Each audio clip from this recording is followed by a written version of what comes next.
When the spring semester wraps up at Penn State each year, many of our students go their separate ways. But that doesn't mean the learning stops. Some of the most impactful education our students will have involves the out-of-the-classroom experience that comes with a summer internship. And just like the field of meteorology, these include a variety of focuses. Some internships take our students across the country for research. I was able to work on one of our research projects that evaluated mesoscale modeling systems in a boundary layer environment, so a near surface environment along a coastline. Some internships focus on forecasting and broadcast meteorology.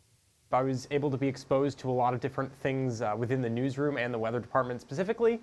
I did a lot of making graphics, making daily forecasts. I updated the forecast on the website, did a daily blog that focused on different things going on in the region, and was even able to practice some of my broadcasting skills as well.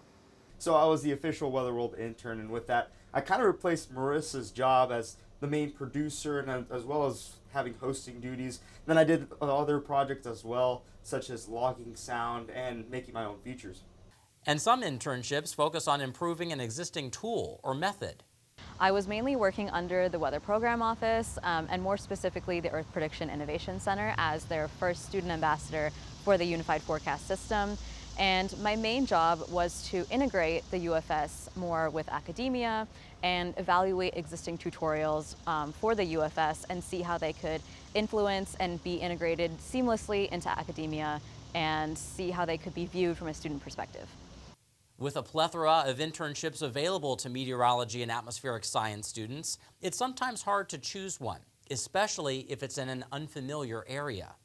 Working in a research lab is something that I never really was able to envision as a meteorology student, and it's hard to envision that in academia. So being able to insert myself in an environment that I didn't really know and kind of learn the ins and outs was really eye-opening. For others, choosing a certain internship may have been planned long ago. It was a crazy, surreal experience. You know, I grew up watching Channel 7. I really grew up on their storm coverage as part of why I want to be a TV meteorologist. And so to be there in that environment with those people, really doing the work, was just an amazing experience, and I'm so grateful for it.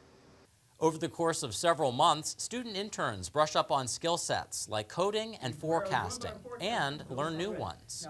So the technology that I used was mostly Premiere Pro. That was probably the main thing in terms of producing the show. Other technologies that I used was TriCaster and as well as Max, WSI Max with WeatherWise.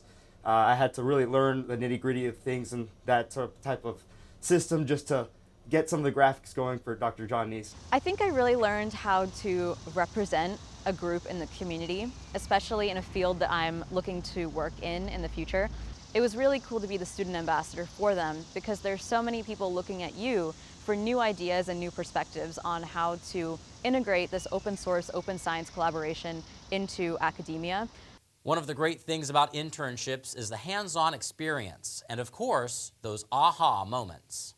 It was really cool to be in an environment where I could see what I was studying firsthand. I would work on different scripts and codes to verify our modeling systems all day, and I would go on walks along the beach at night, quite literally, and I would be able to see like a layer of fog over the ocean and in the Monterey Bay, and it was just really cool and really reinforced my love for boundary layer meteorology, which is not something that you necessarily learn about or even really know about until you get further into your meteorology academic experience. Being able to forecast the weather for my home region, you know, being able to take the knowledge I learned at Penn State and apply it to New England's challenging weather was certainly difficult, but also extremely rewarding. Just being able to be in a top 10 newsroom and experience the hustle and bustle, and also got a lot of TV experience. So hoping to apply that again across all our different shows that we run out of the department here, making innovative graphics and just continuing to find different ways to bring the viewers the story that matters most. I actually got the opportunity to attend a conference in Boulder, Colorado. I was actually in charge of one day of the conference, and I was able to stand on stage and it was a really surreal experience to know that everyone in the audience was someone really, really important in NOAA, and it was cool to be there representing academia. I led a roundtable discussion one day that was really, really cool to be at a table and listen to all of these innovative, brilliant ideas being thrown around me. Oftentimes, internships can have profound outcomes. Some students may discover that a particular career pathway is not for them, and that's okay. It's part of the process in an ever-changing field. But others may bring back more than just a skill set. They may have a newfound confidence in pursuing a career path that they never expected. So I actually never thought that I would be interested in science communication, but I realized that I loved conveying information to the public. I really liked talking to people about what I did and how we can improve this integration into the community, into an area of students that are really interested in programming and modeling. I think that's something that I realized over the summer and something that I can apply into my future. Immediate things I had to learn on the fly, and I think those skills resonated, and there was a bunch of times where we would be ready for the show and then a system would not be ready or graphics would not be up, and we would then have that last second stress, and we really have to think on the fly and just, try to fix the show and have it ready. Having those moments really prepared me for the future.